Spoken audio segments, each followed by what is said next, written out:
retorno com o ministro-presidente Luiz Fux. Já temos imagens aqui. Vamos direto, portanto, à sessão plenária, segunda parte da tarde de hoje.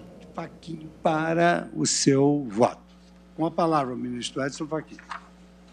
Muito obrigado, senhor presidente. Ministro Luiz Fux, presidente e eminente relator desta suspensão de liminar, cumprimento Vossa Excelência, as ministras Carmen Lúcia e Rosa Weber, os eminentes pares, cumprimento também o ministro Alexandre de Moraes, que vem de lançar o voto, bem como o senhor Procurador-Geral da República, doutor Augusto Aras.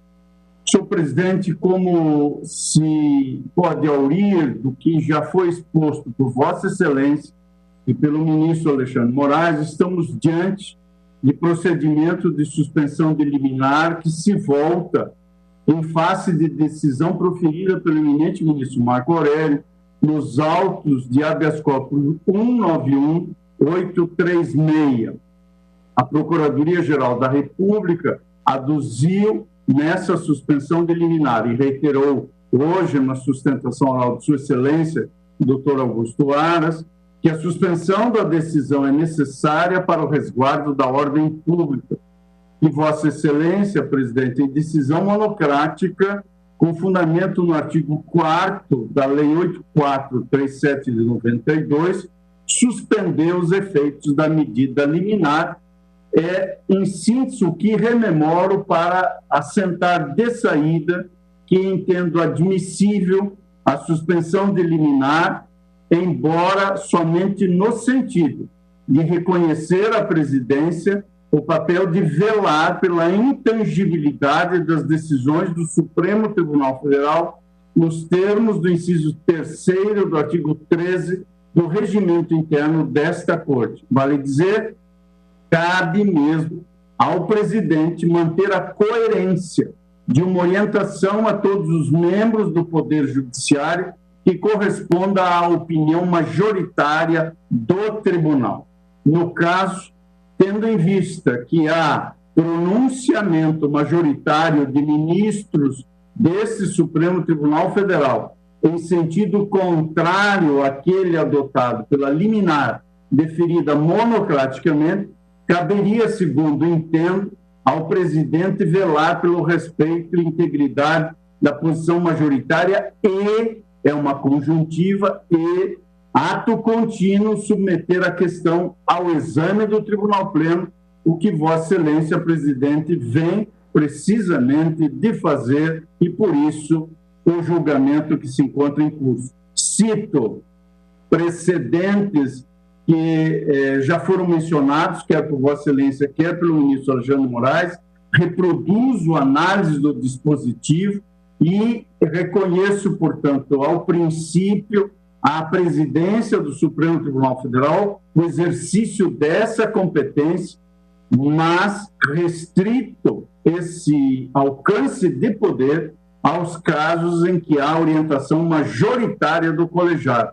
E recupero, senhor presidente, e faço apenas uma síntese, recupero, para fins de fundamentação, o transcurso do próprio procedimento de suspensão de liminares ou medidas cautelares na ordem jurídica brasileira, desde a Lei 191 de 1936, seguida pelo Código de Processo Civil de 39, previsão que foi revogada em 64 pela Lei 4.348 e suplantada pela atual legislação do mandado de segurança, a principiar pela Lei 12.016 de 2009. Nesse transcurso legislativo, anoto que a Lei 8.088 de 90 também tratou da matéria e Vossa Excelência utilizou-se do artigo 4º da Lei 8.437 de 92 como fundamento normativo para a suspensão de liminar em julgamento para fins de apreciação do referendo. E pelo que se observa desse breve histórico objetivo do legislador, o intuito da suspensão de liminares sempre buscou preservar a ordem, a saúde, a segurança e a economia públicas contra ato judicial que pudesse causar grave lesão. Por esses dispositivos elencados, em matéria de autoridade competente para a suspensão do ato judicial, verifico que o elemento, utilizando-se aqui um significante hierarquia, esteve presente esse elemento em alguns desses normativos, como a Lei 191, a Lei 1216 de 2009 e na própria Lei 8.038 de 90. Sendo que, quanto aos demais, a ausência de previsão quanto à hierarquia da autoridade competente em relação àquela prolatora da decisão que se almeja a suspensão, entendo não faz surgir franquia para a violação de regras processuais e aquelas que tratam do funcionamento das instituições. Faço essa rápida digressão que entendo necessária para a compreensão da hipótese aqui presente, ou seja, decisão de presidente do Supremo Tribunal Federal que suspende determinação monocrática de ministro desse tribunal ao argumento de que a ordem e a segurança públicas se encontravam ameaçadas com o cumprimento da medida. Essa fundamentação, senhor presidente Mendes Pares, espelha a preocupação que tenho no sentido de compatibilizar a possibilidade de se utilizar do procedimento em face das reiteradas decisões desta Corte proibitivas de impetração de habeas corpus e também de própria suspensão de liminares contra ato de ministro. A aplicação analógica do verbete consolidado, como sabemos, na súmula 606 desse tribunal, encontra-se assentada na jurisprudência desse tribunal pleno em julgamentos tanto presenciais quanto virtuais, no sentido, inclusive, de não admitir, na compreensão majoritária, a impetração do writ originário para o colegiado maior, quando inquinando como ato coator decisão oriunda de seus órgãos fracionários ou de ordem unipessoal de quaisquer dos ministros integrantes desta Corte, e no voto cito dezena de precedentes nesta direção quanto a especificamente este ponto. Quanto às suspensões de liminares, não obstante o deferimento de decisões proferidas por ministros desta Corte, presidentes desse tribunal, numa ocasião já referido por Vossa Excelência na suspensão de liminar 1178 para suspender a autorização de concessão de entrevista pelo ex-presidente Luiz Inácio Lula da Silva.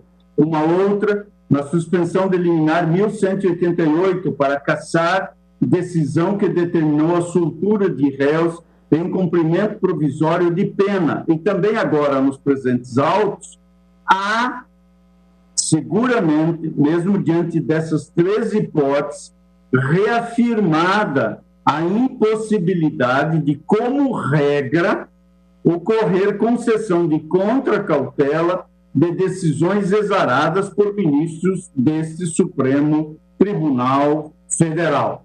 Há também nesta direção, na suspensão de liminar 381, apreciada e publicada a decisão em 2 de fevereiro de 2010, o exame feito pelo ministro Gilmar Mendes, que negou o seguimento ao pleito, e no mesmo sentido, mais tarde, decidiu a ministra Carmen Lúcia, ao negar seguimento à suspensão liminar 1117, decisão publicada em 4 de outubro de 2017, e também na suspensão de liminar 1118, publicada na mesma data.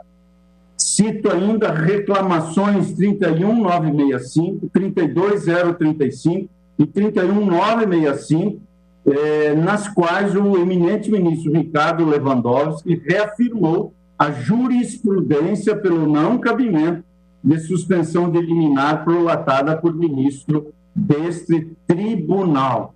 Portanto, eis a regra, e por isso, com efeito, em que pese a deferência necessária a ser sempre outorgada ao presidente desta Corte, que é seu representante primeiro, a total ausência de hierarquia entre os ministros e entre estes e o presidente da Corte, desenho constitucional necessário para um órgão situado no ápice da estrutura do Poder Judiciário.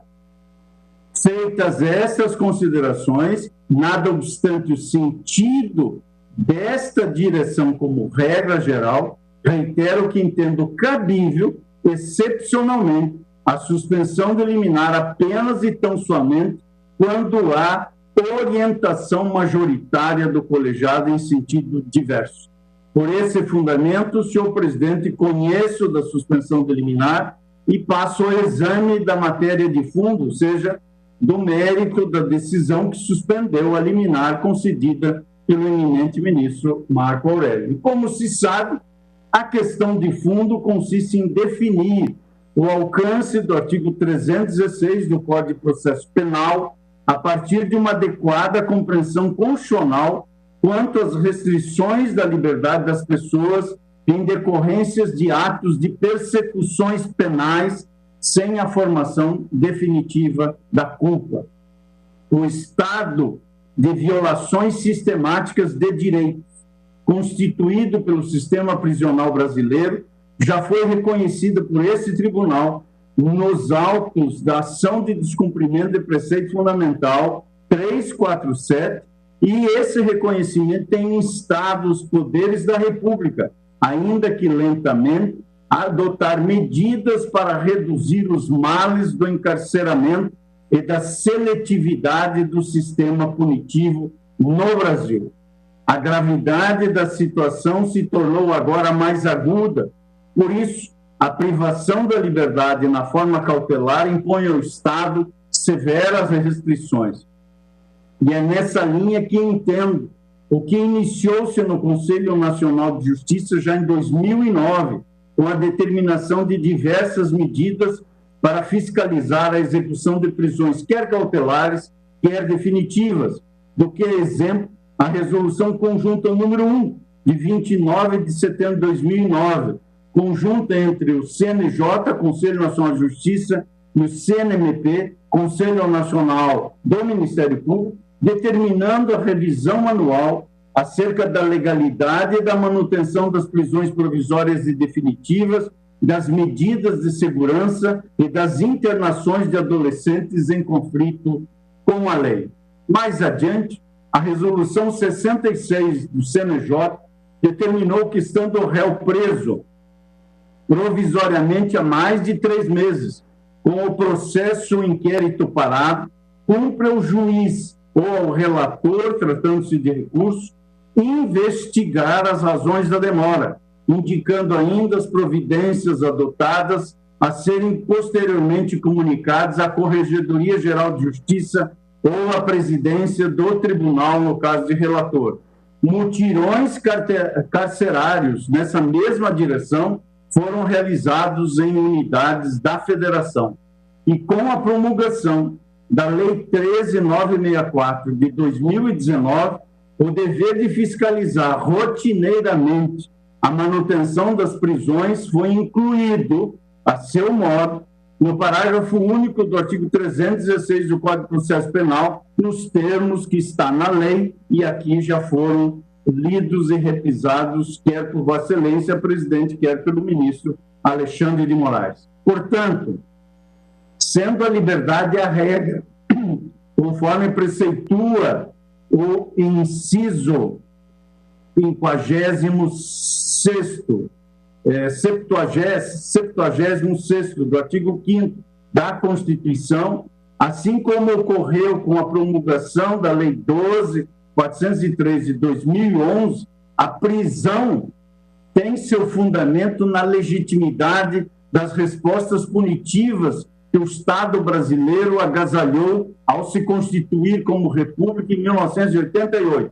E, portanto, tomada de legitimidade é ainda assim recurso necessário e excepcional nas situações em que o interesse público, consistente na proteção de outros direitos fundamentais, estiver ameaçado ou sofrendo lesão não evitável por outros meios. A excepcionalidade demanda, enquanto prisão provisória for, fiscalização constante quanto à persistência dos requisitos para sua manutenção. Assim, a inovação legislativa, ao contrário de atestar a inadmissibilidade das prisões e a completa falência do sistema prisional, procura, a seu modo, cujo controle, filtro e consolidado será efetuado a seu tempo, procura, ao menos em tese, criar condições para a execução das medidas cautelares de restrição de liberdade diante das carências do sistema de justiça criminal. Por isso, dirigida ao juiz prolator da decisão, e quanto a isso, parece-me que a lei em causa, o dispositivo, parágrafo único do artigo 316, não deixa dúvida. O dever de revisar é do órgão emissor da...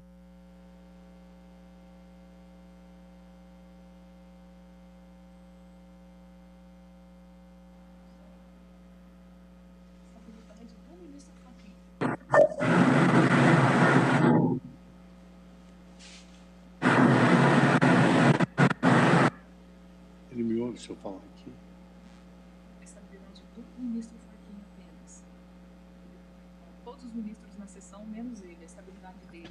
É. Mas se eu falar aqui, ele ouve? Acho que sim. Ministro Fachin. Ministro Fachin, Vossa Excelência, me ouve? Ministro Fachin, Vossa Excelência, me ouve? Me ouve?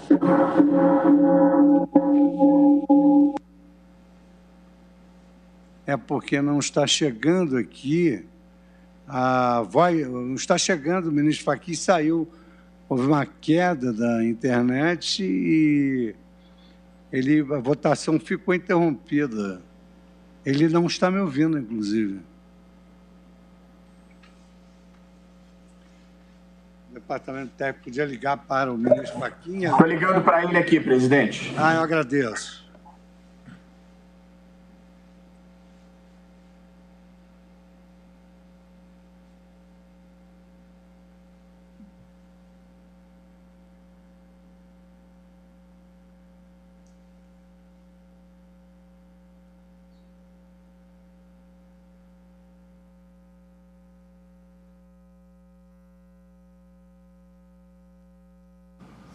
Bom, estamos acompanhando, portanto, a segunda parte da sessão plenária da tarde desta quarta-feira, é o julgamento do referendo na medida cautelar na suspensão de liminar 1395. Estamos com um problema na internet, no áudio do ministro Edson Fachin, que apresentava o seu respectivo voto. Lembrando que na primeira parte da sessão, nós tivemos o voto do relator, ministro-presidente Luiz Fux, após a apresentação do relatório e também da sustentação oral do Procurador-Geral da República, e na sequência o voto do ministro Alexandre de Moraes. O ministro Edson Fachin é exatamente o seguinte na ordem de votação no plenário do Supremo Tribunal Federal. E por isso ele estava apresentando por meio de videoconferência, que está caracterizando justamente esse período de realização das sessões plenárias do Supremo Tribunal Federal, mas eventualmente pode acontecer algum problema relacionado justamente à questão tecnológica. E nós tivemos justamente agora, no meio do voto, vimos a imagem agora, a imagem do ministro Edson Fachin travada em função desse fenômeno que pode acontecer com todas as pessoas que de alguma maneira acessam a internet. Muito comum, aconteceu dessa vez, e temos a imagem aqui do ministro Luiz Fux, que está presente no plenário do Supremo Tribunal Federal, presidindo a sessão plenária da tarde desta quinta-feira, na expectativa do trabalho da equipe de tecnologia da informação na recuperação do sinal do ministro Edson Fachin. Na primeira parte da sessão, o Procurador-Geral da República, ele defendeu a prisão do traficante, que ela seja mantida. Parece que temos uma informação agora, já estamos na expectativa do retorno? Não, ainda não. Então, portanto, nós temos agora justamente essa expectativa da continuação dos trabalhos em função desse problema que nós tivemos agora no plenário do Supremo Tribunal Federal, ou melhor. E, portanto, a qualquer momento, na expectativa desse retorno, e como eu dizia, a previsão preventiva de André Durrap atende a exigências legais, foi o argumento apresentado pela Procuradoria-Geral da República. Lembrando, inclusive, que se trata justamente de uma ação, esse referendo na medida... Só a informação que estamos tendo aqui nesse momento ainda não houve recuperação, mas apenas dizendo justamente que houve esse posicionamento apresentado primeiramente pelo Procurador-Geral da República e, na sequência, o voto do ministro relator Luiz Fux, exatamente no sentido de se manter a prisão do traficante André do Rap. Todos já conhecem, está sendo amplamente coberta esta situação. O voto do ministro Alexandre de Moraes foi no mesmo sentido e agora tínhamos o voto do ministro Edson Fachin, que estava sendo apresentado já nesta segunda parte da sessão plenária do Supremo Tribunal Federal. Bom, nós vamos para o intervalo. Sim, parece que temos uma informação já de que voltamos já. É isso mesmo. Então, portanto, nós vamos agora voltar ao plenário do Supremo Tribunal Federal. Já temos aqui a imagem do ministro Luiz Fux e já na expectativa da continuação do voto do ministro Edson Fachin. Então, Vossa Excelência pode continuar. Pois não, eu agradeço, peço escusas por essa interrupção involuntária. E eu dizia, senhor presidente, que eu conheço da suspensão da liminar e passava a examinar, portanto, o alcance do artigo 316 à luz da situação prisional já definida por esse Supremo na ADPF 346, rememorava resoluções do Conselho Nacional de Justiça e fazia referência específica à Resolução 66 do CNJ, bem como à Lei 13.964/2019 e, antes dela, a promulgação da Lei 12.403 de 2011.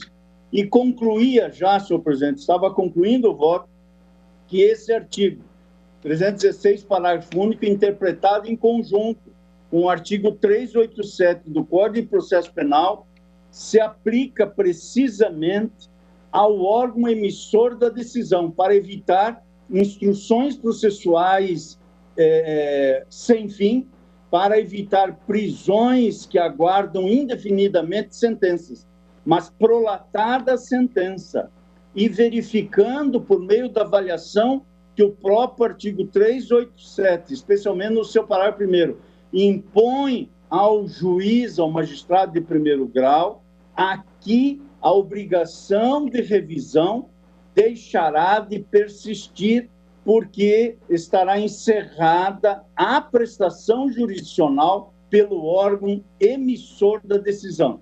E eu dizia que é possível, claro, se refletir sobre outro marco temporal.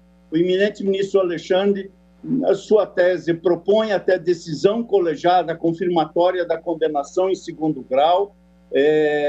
Portanto, também é um marco que tem fundamentação racional e sistemática. Eu, por hora, estou me atendo à conjugação desses dispositivos, o 316, parágrafo único, o 312 e o 387, parágrafo 1º, para fixar o dever de revisão, como está na lei, pelo menos até esse momento, de presumida constitucionalidade, ao juiz de primeiro grau, até a prolação da sentença condenatória. E já adianto, senhor presidente, que aos tribunais cabe a mesma obrigação em relação às ações penais originárias.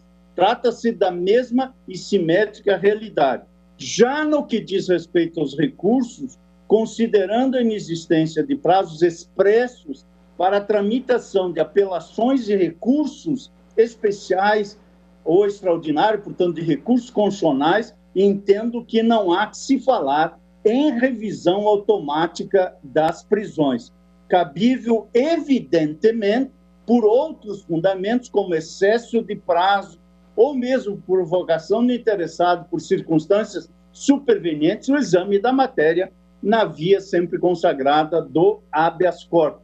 E é por isso, tal como têm assim decidido os eminentes ministros Gilmar Mendes e Carmen Lúcia, que cito precedentes aqui do voto, quando constato, e assim eu fiz em algumas decisões, Vossa Excelência fez referência à ausência daquela revisão de prisão quando cabível até a prolação da respectiva sentença, a ordem tem sido concedida em menor extensão para determinar que o juiz prolator do decreto prisional, ele sim promova a revisão. Por isso, senhor presidente, entendo que a melhor interpretação acerca da configuração da ilegalidade pela não revisão da prisão, à luz da proteção constitucional da liberdade de locomoção, é aquela que estabelece a necessidade da omissão ou negativa do órgão emissor ou de requerimento do Ministério Público. Eis que depreendo que o cerne da interpretação desse parágrafo 1 do artigo 316 do Código de Processo Penal remete à garantia da duração razoável do processo e da própria prisão. A leitura desse dispositivo entendo cingir-se ao órgão que emitiu o decreto prisional, para quem especificamente o comando da lei determina a observância da duração razoável do processo e com rigor. Por isso, e assim concluindo, verifico que na hipótese dos autos, o juiz emissor da decisão encerrou a prestação jurisdicional com prolação de sentença condenatória, ocasião em que a prisão foi mantida, a apelação foi julgada e a prisão, no curso desse julgamento, evidentemente revisada e os embargos de declaração rejeitados. Tanto que nos autos do habeas corpus impetrado perante o Superior Tribunal de Justiça, essa ausência de revisão sequer foi aventada. Por isso, senhor presidente, ante o exposto, com esses fundamentos, entendo que a medida constritiva de liberdade deve ser restabelecida e, conhecendo da suspensão de liminar com o fundamento que indiquei e infirmando com todo o respeito a decisão concessiva no habeas corpus, acompanho Vossa Excelência no restabelecimento da ordem de prisão e, sob esses fundamentos, referendo à decisão de Vossa Excelência e a como voto. Muito obrigado, ministro Edson Fachin, pelo seu voto sucinto, porém profundo.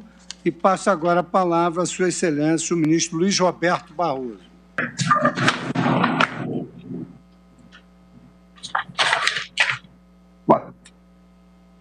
Boa tarde, presidente. Boa tarde.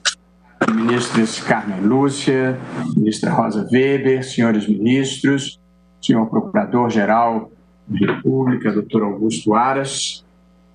Presidente, como já informado pelos eminentes colegas, nós estamos aqui discutindo uma suspensão de liminar em que a presidência suspendeu uma liminar em habeas corpus concedida por um eminente colega. Eu faço uma reflexão inicial, meu voto também é breve, mas gostaria de contextualizá-lo. Dizer que não tem sido singela a tarefa de procurar fazer com que o Brasil deixe de ser um país em que o crime compensa, os bandidos perseguem os mocinhos e muitas vezes o mal vence no final. Nós temos sofrido dramaticamente com 3 tipos de criminalidade. A criminalidade chamada comum, que é essa que assusta o cidadão que anda na rua, que é a do roubo, do estupro, do sequestro relâmpago. Nós temos sofrido com a criminalidade institucional, que é a criminalidade entranhada no Estado, praticada por agentes públicos ou com o seu conluio, e temos sofrido com a criminalidade organizada, que é a das facções criminosas, das milícias e das grandes organizações criminosas ligadas ao tráfico de entorpecentes. É necessário que eu enfatize, porque todos aqui temos olhos de ver, que o sistema punitivo brasileiro tem falhado no enfrentamento dessas 3 modalidades de criminalidade. Até a criminalidade comum teve um decréscimo motivado por um fator aleatório que tem sido essa tragédia humanitária da pandemia. Mas a criminalidade institucionalizada e a criminalidade organizada, essa, infelizmente, ainda continua de vento em popa. A criminalidade institucionalizada, que é a corrupção sistêmica e estrutural, inclusive, tem se alastrado no Brasil. E ainda agora, em diferentes partes do país, agentes públicos vêm sendo flagrados em meio à pandemia, desviando recursos da saúde pública, superfaturando contratos relacionados à compra de materiais e equipamentos. A certeza da impunidade tem sido um incentivo irresistível para os corruptos em geral. Ainda hoje, pela manhã cedo, eu mesmo supervisionei uma operação de busca e apreensão em residência de um agente público flagrado com dinheiros desviados de verbas federais que foram remetidas para o Estado da Federação. Desviar dinheiros da saúde em plena pandemia, presidente, é mais do que corrupção e chega bem próximo do assassinato. E nós precisamos ter em linha de ponta que isso não é aceitável. Nós precisamos continuar no esforço de desnaturalização das coisas erradas no Brasil. Porque nem mesmo diante de uma crise humanitária, as pessoas se inibem deste comportamento de apropriação privada do Estado e de desvio de recursos. O presente caso, presidente, na minha visão, respeitando todas as visões contrárias, eu tenho respeito, consideração e carinho pelos colegas, todos, sem exceção.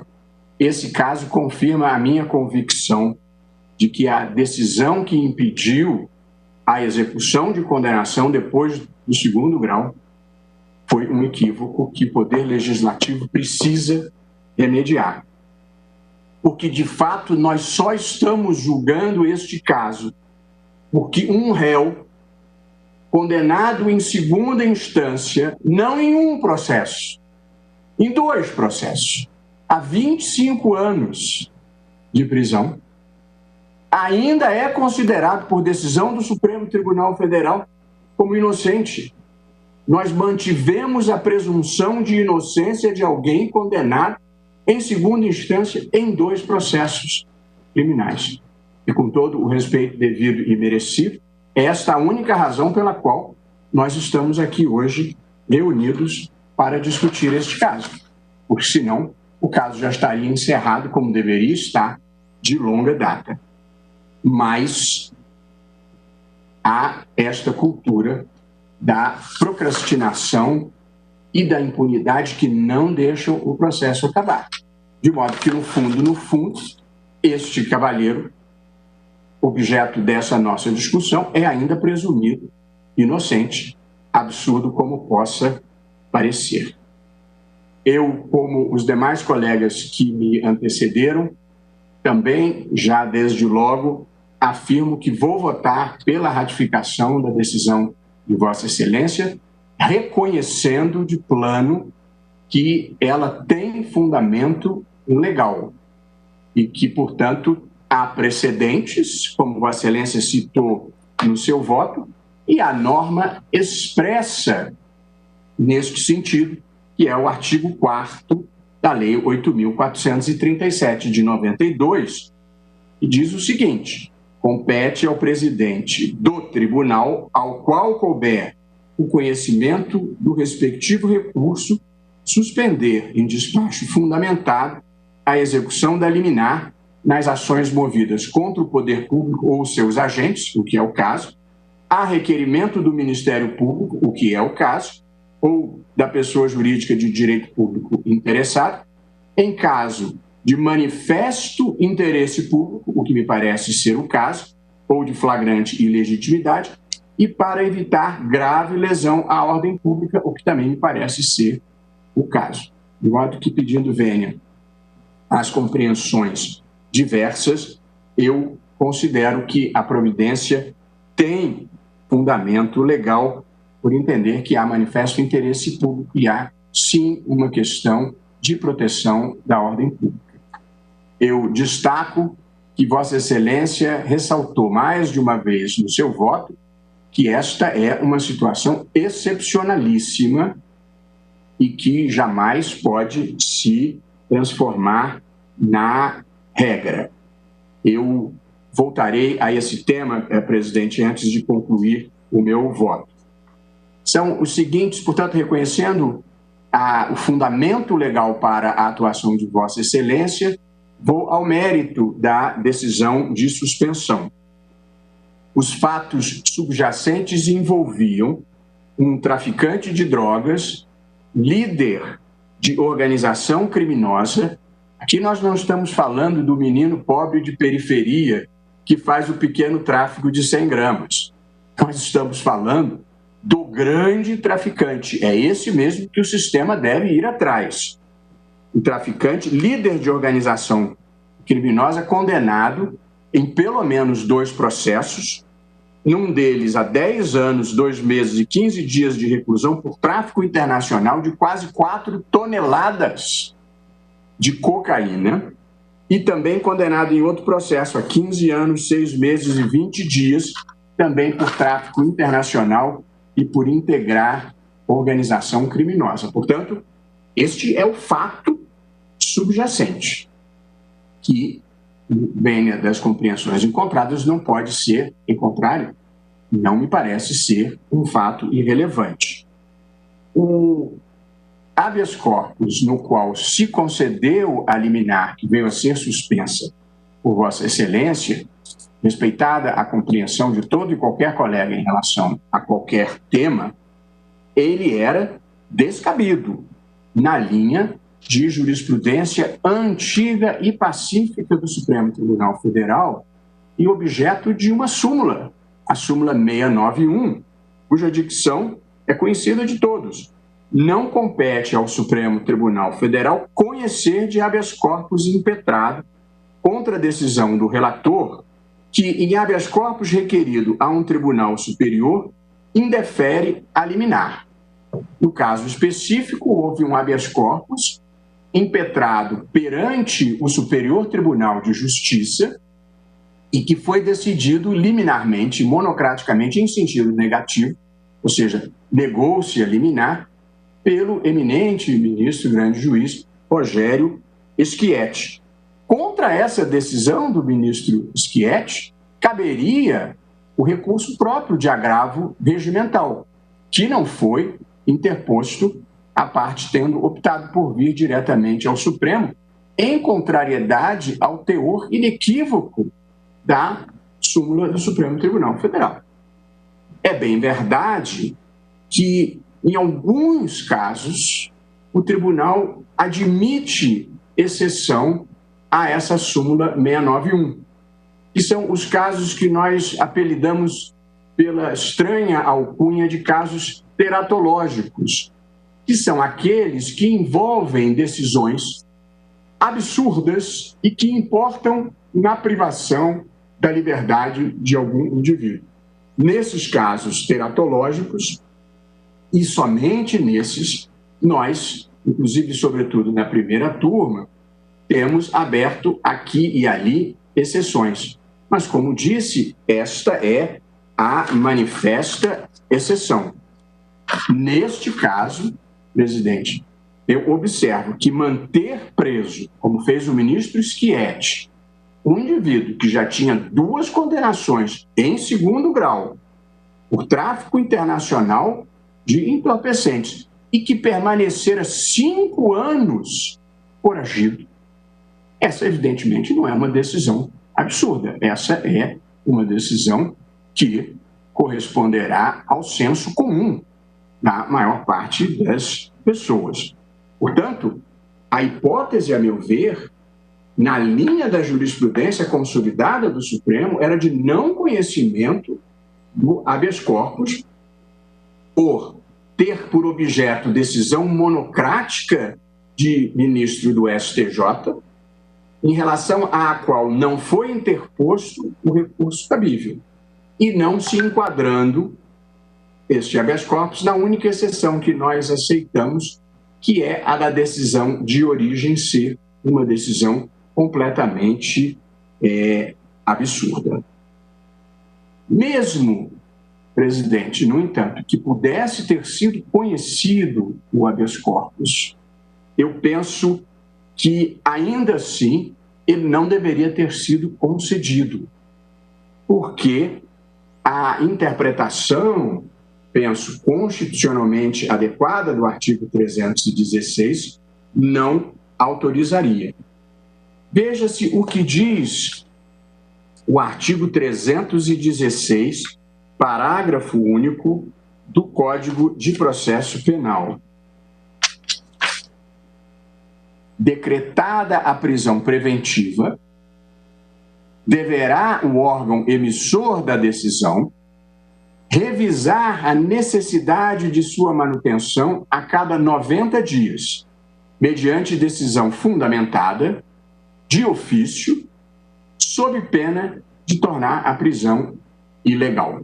De ofício, significando independentemente de provocação de quem quer que seja.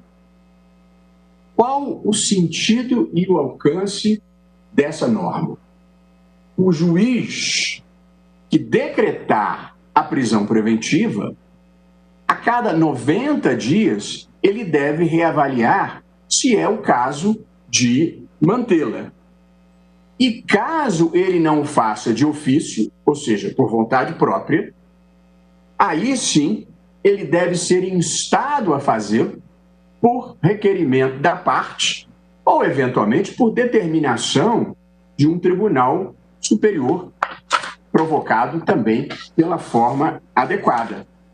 Vale dizer, a omissão do juiz em reavaliar a prisão preventiva não tem por consequência a soltura automática do preso, porque isso poderia significar colocar na rua os mais perigosos facínoras, sem o controle judicial, simplesmente porque o juiz, que na maior parte do Brasil tem um acervo expressivo de casos em andamento, não se deu conta de que deveria ter reapreciado uma prisão preventiva decretada anteriormente. O dispositivo, eu acho que ele tem a virtude de permitir que o preso não fique esquecido e que, portanto, que o seu advogado possa a qualquer tempo pedir ao juiz que reavalie a conveniência da prisão preventiva. Mas tem que ir pedir, se não tiver sido de ofício, porque a soltura automática seria gravemente lesiva à ordem pública. Portanto, a consequência de o juiz não ter se manifestado não é a soltura imediata, mas a possibilidade de ele ser admoestado para se pronunciar a respeito. Mas nem esse era o caso, porque uma vez proferida a sentença condenatória, o juiz já não tem mais jurisdição sobre o caso. Portanto, o juiz de primeiro grau já não poderia. E o tribunal, tampouco, porque também o tribunal já tinha um acórdão condenatório e, portanto, o tema já não estava mais sob jurisdição, tampouco do tribunal de segundo grau. Portanto, uma vez proferida a sentença pelo juiz, já não se aplica mais o 316 a ele. E uma vez proferida a decisão do tribunal, e a decisão do tribunal se chama acórdão, também já não se aplica mais o 316 ao tribunal. Portanto, o 316 se aplica às situações em que alguém esteja preso preventivamente sem que sequer tenha havido sentença judicial. É isso que se quer evitar, que alguém permaneça indefinidamente preso sem um pronunciamento judicial conclusivo acerca da autoria e da materialidade de um determinado crime. A partir da decisão do tribunal em segundo grau, já estão esgotadas as instâncias ordinárias que não podem nem atuar, nem se quiserem. Assim eu penso, e tal como penso, a decisão já deveria mesmo era ser executada, independentemente de recursos especiais ou extraordinários. Infelizmente, presidente, esse caso não é uma exceção. Esse caso é a regra. a regra dos processos que não terminam nunca. E um réu já condenado em primeiro grau e em segundo grau, já sem poder produzir provas, com um ínfimo percentual de reforma por tribunais superiores, ainda continuar a ser tratado como uma pessoa inocente. E, prosseguindo, superado que fosse a questão do artigo 316, e se o tribunal nosso, substituindo-se ao juiz e ao tribunal de origem, fosse apreciar se era ou não o caso de se relaxar a prisão preventiva, também nessa hipótese, presidente, eu acho que não seria o caso, pelo simples processo, pelo simples fato de que se trata de alguém condenado em 2 processos e com outros em curso, em segundo grau de jurisdição, o tráfico internacional de entorpecentes e por integrar a organização criminosa, liderança do PCC, que permaneceu foragido por 5 anos. Esse seria, a meu ver, sempre respeitando visões em contrário, um caso típico de manutenção da prisão preventiva, ainda que nós pudéssemos nos substituir ao juiz e ao tribunal para reavaliar esse tema. É preciso destacar que os direitos fundamentais do acusado são muito importantes e nós devemos sempre levá-los em conta. Esse é um prato da balança. Nós também devemos levar em conta os direitos fundamentais da próxima vítima, porque um dos nossos papéis é evitar o próximo homicídio, o próximo latrocínio ou o próximo estupro. Portanto, este prato da balança do sistema penal, a balança do sistema penal tem 2 pratos e nós temos que sopesar as 2 circunstâncias e não terá sido surpresa para mim e para outros a fuga desse indivíduo que, como disse, já tinha 2 condenações em segundo grau. Presidente, Vossa Excelência destacou mais de uma vez, e acho que com propriedade e felicidade no seu voto, que este era um caso excepcional. E eu concordo, e por essa razão estou acompanhando a ratificação cautelar, pedindo todas as vênias ao eminente ministro relator do habeas corpus. Mas eu acho que nas excepcionais situações em que isso ocorra, o procedimento deve ser exatamente esse que Vossa Excelência adotou. Imediatamente vir a plenário. Eu considero atípico e, como regra geral, indesejável que um colega possa sobrepor a sua decisão à de outro colega. Como observou o ministro Luiz Edson Fachin, no caso de não observância de jurisprudência consolidada do tribunal, com implicações para a ordem pública, eu acho que essa seria uma exceção, mas em qualquer caso eu encaminharia no sentido de proceder como Vossa Excelência procedeu, trazer à primeira sessão do tribunal para que a decisão seja uma decisão colegiada e nunca um colega individualmente poder sobrepor a sua vontade à de outro colega. E eu aqui destacaria, presidente, tenho insistido nisso e fiquei feliz de ouvir a abertura do voto de Vossa Excelência, nós precisamos sim reinstitucionalizar o tribunal. E espero que consigamos fazer isso sob a liderança de Vossa Excelência, o que significa minimizar as decisões monocráticas. A minha posição, como Vossa Excelência sabe, os colegas sabem já apresentada e já se encontra em fase de deliberação, é a de que toda medida cautelar ou liminar seja imediatamente levada ao plenário virtual ou ao plenário físico na primeira sessão, mas talvez desejavelmente ao plenário virtual. Acho, inclusive, presidente, que nós e eminentes colegas devíamos considerar criarmos uma via expressa, um fast track para a apreciação em plenário virtual de cautelares e medidas liminares. Pela seguinte razão, que considero muito importante. Um processo, uma decisão, leva para entrar em plenário virtual, em média, 10 dias.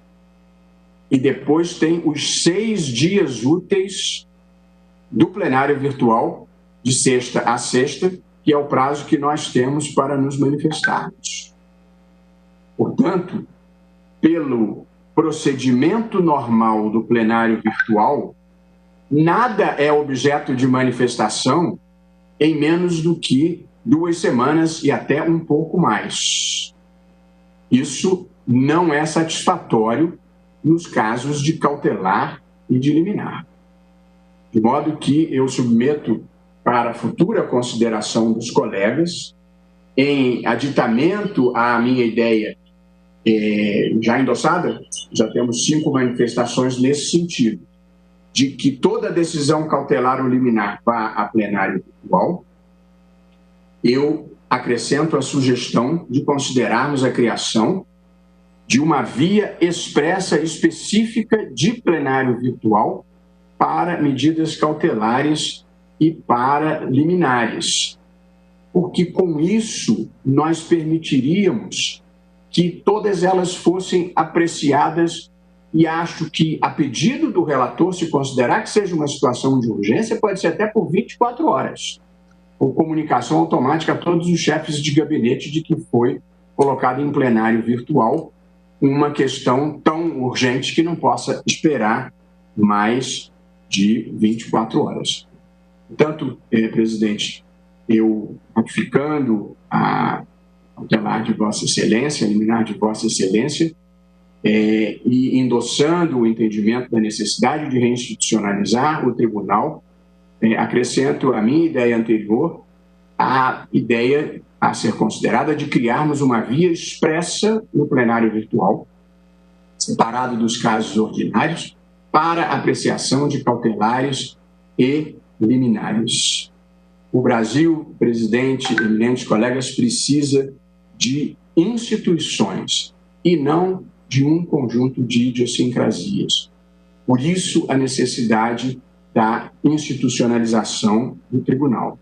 Eu acho que nós devemos falar sempre a uma só voz, sem que ninguém possa individualmente personificar o tribunal. Isso importa, naturalmente, presidente, em perda de poder pelo relator. Mas, a meu ver, isso é compensado com folga pelo fortalecimento do tribunal.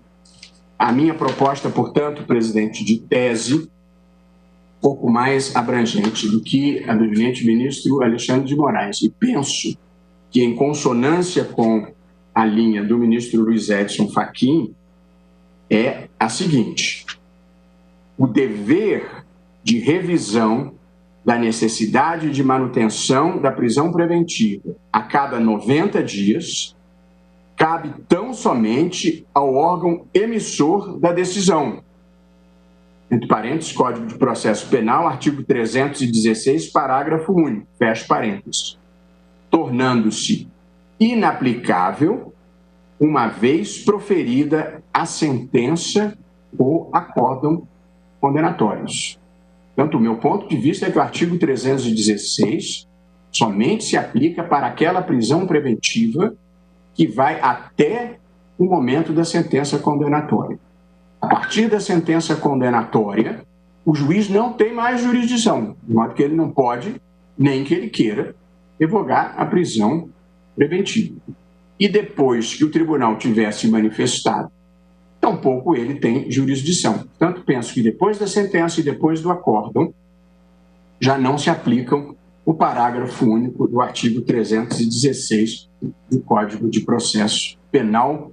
Agradecendo a atenção de todos, presidente, é como voto. Muito obrigado, ministro Luiz Roberto Barroso. Concedo a palavra agora à sua excelência, a ministra Rosa Weber. Eminente presidente, caríssimos colegas, senhor Procurador-Geral da República. Eu começo me excusando por não ser tão breve quanto gostaria e seria desejável, mas é uma questão sensível a apreciar que está me causando algum desconforto e que é de ordem processual. Diz, como já amplamente destacado, com a possibilidade do presidente do Supremo Tribunal Federal revogar ou cassar decisão monocrática de ministro da Casa, especificamente no caso em matéria penal. É dizer, questiona-se a possibilidade do presidente dessa Suprema Corte suspender os efeitos de decisão liminar de ministro do Supremo Tribunal Federal em habeas corpus.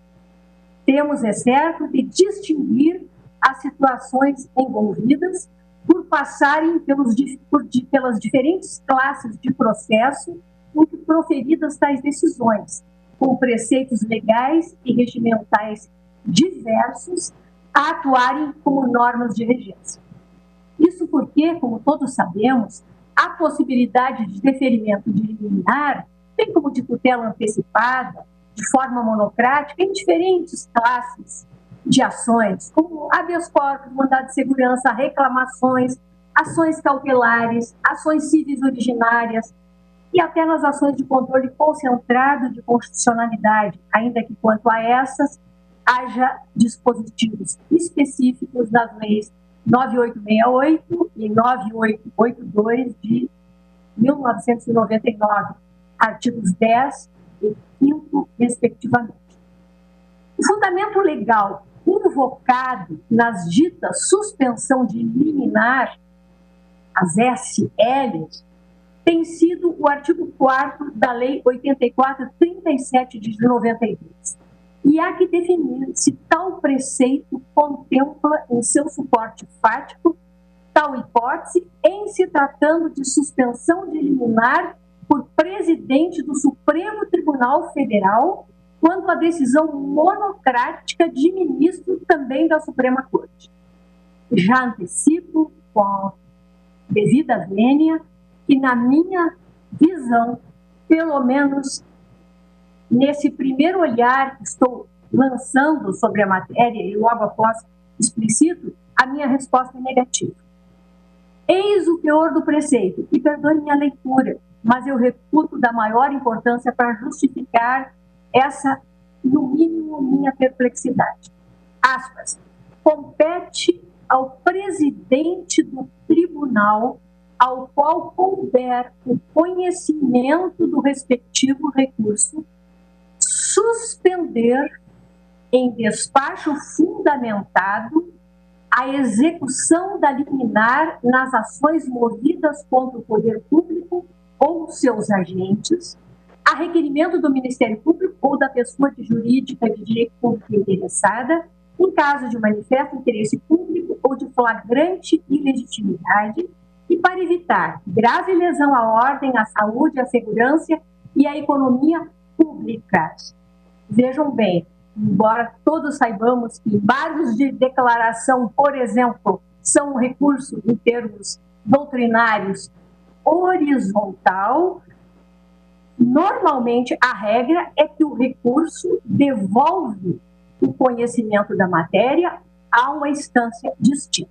De qualquer maneira, a citar ainda o artigo 25 da Lei 8038, de 28 de maio de 1990, instituidora de normas procedimentais para os processos perante o Supremo Tribunal Federal e o STJ, já lembrada pelo eminente ministro Alexandre de Moraes em seu voto. Leio o teor deste artigo 25. Aspas. Salvo quando a causa tiver por fundamento matéria constitucional, compete ao presidente do Superior Tribunal de Justiça, a requerimento do Procurador-Geral da República, e aí segue na mesma toada, encerrando-se assim, suspender em despacho fundamentado a execução de liminar ou de decisão concessiva de de mandado de segurança proferida em única ou última instância por quem? Pelos tribunais regionais federais ou pelos tribunais dos estados e do Distrito Federal. Fecho aspas. A tese do Ministério Público, no caso em análise, leiga inicial, é que o pedido é da competência do presidente do Supremo Tribunal Federal, aspas, única corte com competência para a revisão de decisão monocrática de seus próprios integrantes, fecho aspas, independentemente de ser matéria de natureza civil ou penal, bastando que envolva a questão de índole constitucional. A liminar combatida, diz ainda a Procuradoria-Geral da República, volta-se contra o poder público, impedindo de custodiar preventivamente integrante de poderosa organização criminosa. Prossigo eu. Fundamenta-se ainda tal compreensão permissiva do atuar do presidente em suspensão de liminar no regimento interno desta Corte, em seu artigo 217, que foi lido também pelo ministro Alexandre de Moraes, mas no capítulo referente à suspensão de segurança, reza, aspas, pode, aqui, referimos por óbvio ao presidente do Supremo Tribunal Federal, é o nosso regimento interno, pode o presidente, a requerimento do procurador-geral ou da pessoa jurídica de direito público interessada, e para evitar grave lesão à ordem, à saúde, à segurança e à economia pública, suspender em despacho fundamentado a execução de liminar ou da decisão concessiva de mandado de segurança proferida em única ou última instância pelos tribunais locais ou federais. É o que diz o nosso regimento interno, com a máxima vênia.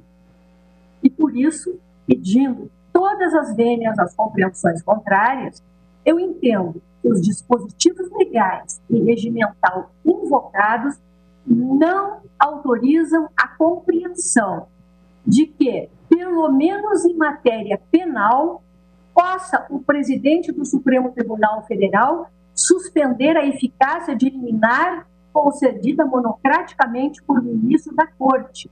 Decisão esta que comporta revisão, sim, mas pelo órgão colegiado que seja o seu juiz natural, a turma ou o plenário, conforme competência regimentalmente prevista.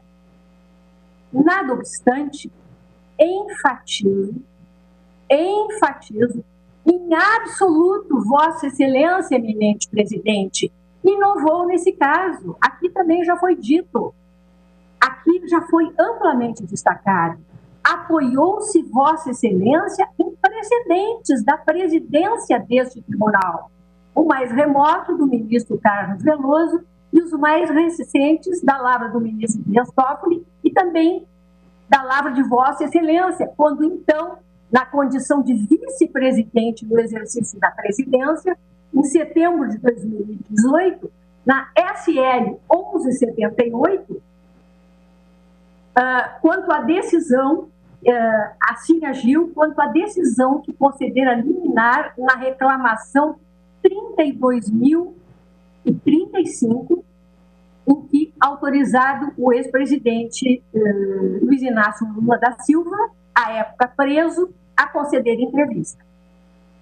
O ministro Dias Toffoli, a seu turno, relembro, igualmente esposara tal compreensão ainda em dezembro de 2018, na presidência da Corte, na SL 1188, quando suspendeu medida cautelar na ADC 54, concessiva de liberdade a presos do país condenados em segunda instância, em que ainda não ocorrido o trânsito em julgado das respectivas decisões condenatórias, em ação de controle concentrado.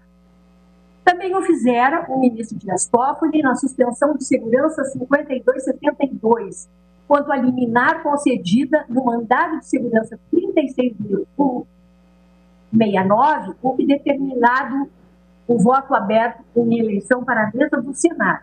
E ainda na suspensão de tutela provisória 106, quanto à decisão monocrática relativa a ativos da Petrobras, também em medida cautelar em ADI, ou seja, ação de controle concentrado de constitucionalidade.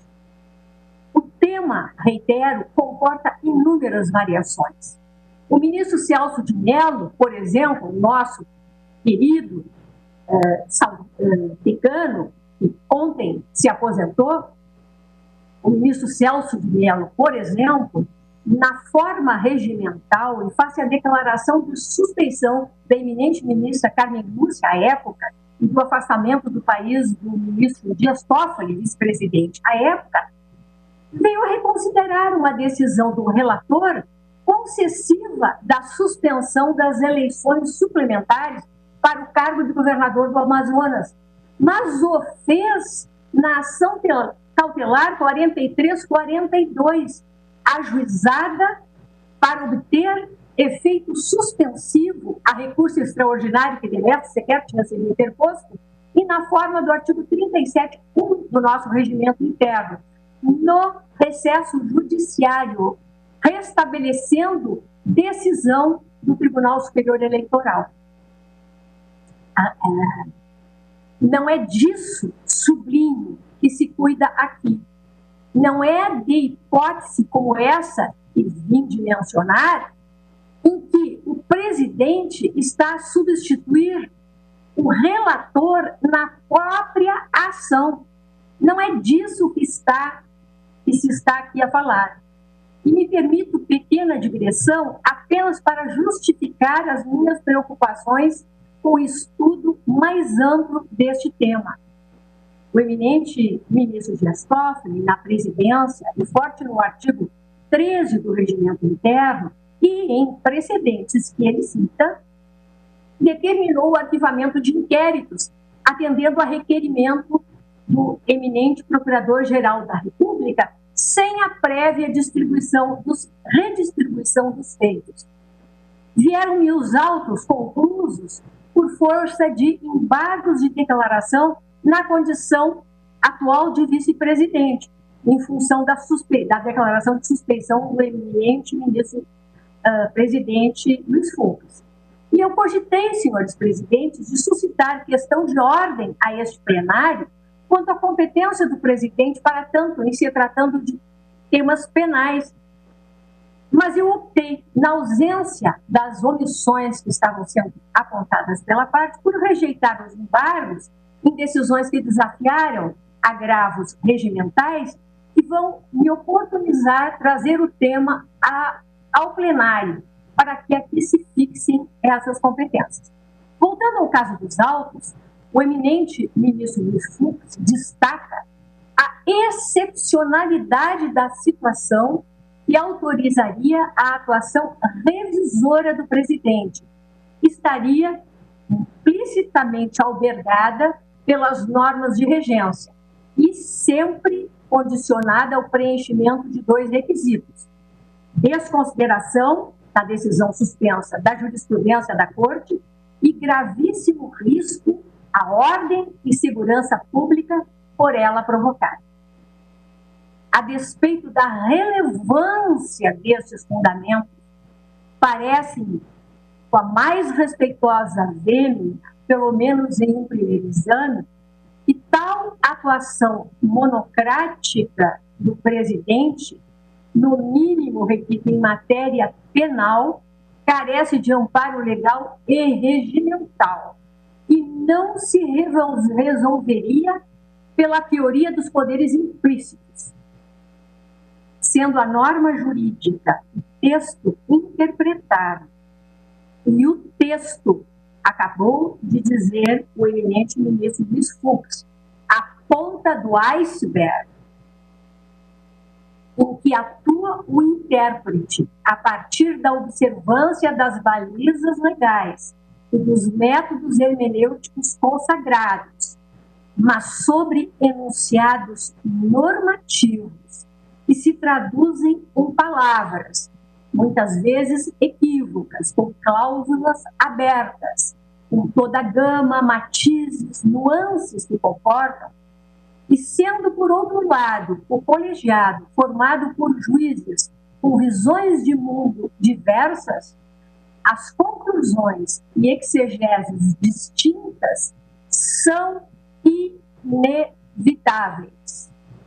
Basta ver o placar de inúmeros julgamentos dessa Suprema Corte, cuja jurisprudência, sim, uma vez assentada, há de ser, a meu juízo, pela observância do princípio da colegialidade observada.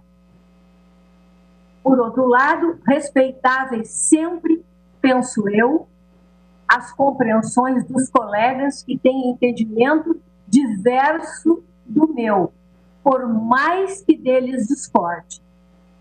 Por isso, senhor presidente, renovando o meu pedido de vênia, parece-me indispensável a desistência de texto normativo expresso a consagrar a competência do presidente para suspender os efeitos de decisão monocrática de seus pares, relativamente aos quais não há qualquer hierarquia, ou, pelo menos, de decisão deste plenário explícita a respeito. O tema, de qualquer sorte, é sensível, é complexo, e eu ainda estou refletindo sobre ele, senhor presidente. Considerando, contudo, que até hoje não houve pronunciamento do plenário, e louvável, senhor presidente, a iniciativa de Vossa Excelência em trazer, e uma vez embasado o agir de Vossa Excelência, senhor presidente, nos precedentes da presidência, no caso concreto, e só neste caso concreto, sem me comprometer com a tese, eu supero a questão preliminar e passo ao exame do tema de fundo. E com relação a ele, senhor presidente, embora se trate de caso tormentoso, que diz que o artigo 316, parágrafo único do Código Penal, com a redação trazida pela lei do chamado pacote anticrime, diploma legal de dezembro de 2019, eu endosso na íntegra, senhor presidente, a análise de Vossa Excelência na esteira do que temos decidido na primeira turma, inclusive quanto às preliminares de não conhecimento do HC, enquanto se volta contra a decisão monocrática e não colegiada do STJ, de não conhecimento por supressão de instância, em se tratando a interpretação do artigo 316 de matéria não submetida às instâncias anteriores, da impossibilidade de revolvimento de fatos, né, e adstritos nós aqui ao fixado nessa matéria na origem, e destaco em especial quanto ao artigo 316, que data vênia o mero decurso do prazo de 90 dias previsto no parágrafo único, em absoluto, na minha visão, conduz à soltura automática do preso preventivamente. Anoto, como fez Vossa Excelência, que as duas turmas em matéria criminal do STJ, a quem compete a uniformização da jurisprudência quanto à legislação infraconstitucional, têm adotado orientação uníssona a respeito, como revelam julgados em HC, e eu aqui colho da emenda de acordo da sexta turma, relatora ministra Laurita Vaz, em que ela transcreve emenda de acordo da quinta turma, relator ministro Ribeiro Dantas, e na fração de interesse registra habeas corpus, processo penal, artigo 316, parágrafo único do Código de Processo Penal, obrigação de revisar a cada 90 dias a necessidade de se manter a custódia cautelar, tarefa imposta apenas ao juiz ou tribunal que decretar a prisão preventiva, reavaliação pelos tribunais quando em atuação como órgão revisor, inaplicabilidade, ordem denegada. E da ementa da quinta turma, do STJ, ministro Ribeiro Dantas, julgamento 9 de junho de 2020. Aspas. Nos termos do parágrafo único do artigo 316 do CPP, a revisão de ofício da necessidade de manutenção da prisão cautelar a cada 90 dias cabe tão somente ao órgão emissor da decisão, ou seja, ao julgador que a decretou inicialmente. Portanto, a norma, e aí prossegue examinando as peculiaridades daquele caso, então, submetido. Por isso, senhor presidente, me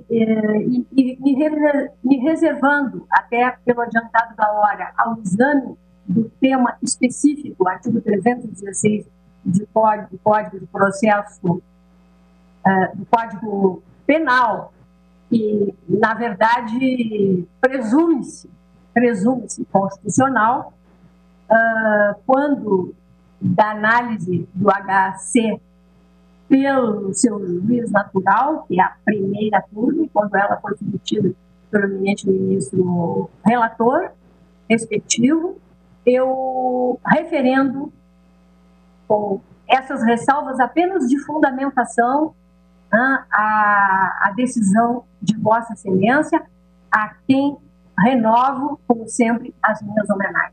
É o voto, senhor. Obrigado, ministra Rosa Weber. Passo a palavra ao ministro Dias Toffoli para o seu voto dentro das suas condições momentâneas. Boa tarde, senhor presidente, senhoras ministras, senhores ministros, senhor procurador-geral da República, senhoras e senhores advogados, todos que nos acompanham. Senhor presidente, serei bastante breve, até pelas condições físicas que me encontro. Eu inicio pela questão de fundo. A questão de fundo. Assim como não há prisão ex lege, não há soltura ex lege com a devida vênia. Ou seja, em outras palavras, assim como a lei não pode mandar prender ou prender, assim também a lei não solta, não manda soltar. Daí a necessidade do sistema de justiça, daí a necessidade do juiz. Então, aqui eu entendo e já me manifestei em casos exatamente que, havendo a ultrapassagem do prazo previsto no Código de Processo Penal, parágrafo único do artigo 316, eu já fiz decisões no sentido de determinar ao juízo que se manifeste a respeito, analisando a necessidade ou não de manutenção da prisão preventiva. Ou seja, não há automaticidade em soltura. E, com isso, eu já, do ponto de vista da questão de fundo, eu estaria em desacordo com a decisão tomada por Sua Excelência, o ministro relator. Por outro lado, a questão relativa à suspensão de liminar, que ora adverte a ministra Rosa Weber sobre as suas os seus requisitos ou a sua não previsibilidade, porque não seria aplicável ao próprio tribunal, dentro da própria colegialidade, eu tomei decisões, sim, como foram citadas, na época de recesso, na época em que a presidência incorpora a corte, dentro exatamente da excepcionalidade desse momento. Todavia, eu entendo o tamanho da cadeira que ocupa o presidente do Supremo Tribunal Federal. E sabemos as responsabilidades que recaem sobre aquele que ocupa essa cadeira. E nada melhor do que a rotatividade. Eu já não teria mais saúde após os 2 anos que fiquei para estar nesta cadeira. E feliz rotatividade que nós temos que realmente manter e dar continuidade.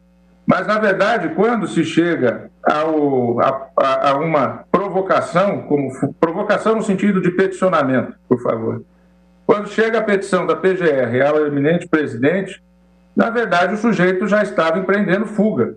Então, ele estava desrespeitando a própria decisão do relator. A própria decisão do relator. Leio da decisão do eminente relator. Advirtam-no da necessidade de permanecer com a residência indicada ao juízo, atendendo aos chamamentos judiciais, de informar possível transferência e de adotar a postura que se aguarda do cidadão integrado à sociedade. ele já estava em absoluto descumprimento de decisão da autoridade da Suprema Corte, de autoridade desse Supremo Tribunal Federal. Então, vejam, é exatamente a necessidade de manutenção do cumprimento da decisão do Supremo Tribunal Federal que Sua Excelência acabou por atuar.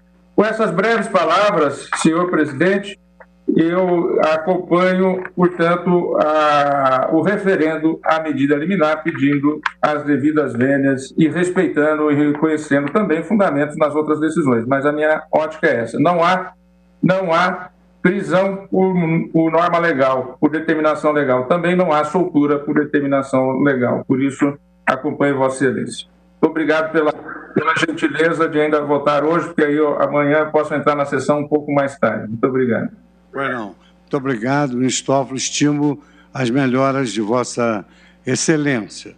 Tendo em vista o adiantado da hora, eu indagaria a ministra Carmen Lúcia.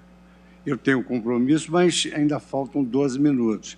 Eu indagaria a ministra Carmen Lúcia se ela votaria hoje ou amanhã, de acordo com... Podemos começar amanhã, presidente, com o meu voto, sem nenhuma dificuldade. Tá bem. Então, eu agradeço a todos os ministros que fizeram esforço para votar hoje. Eu suspendo a sessão, tendo em vista o horário regimental, e designo a continuidade do julgamento para amanhã, no primeiro horário, sem prejuízo de, sobejando tempo suficiente, julgarmos os demais feitos que estão pautados para amanhã. Então, agradecendo aos servidores aqui presentes. Nessa época de pandemia, só tem servidores presentes, nós, magistrados, agradecendo Sua Excelência os ministros, agradecendo os advogados que vieram, mas que eu remarcarei a data dos demais julgamentos. Eu declaro encerrada a sessão e a continuidade do julgamento feito para amanhã. Muito boa noite a todos.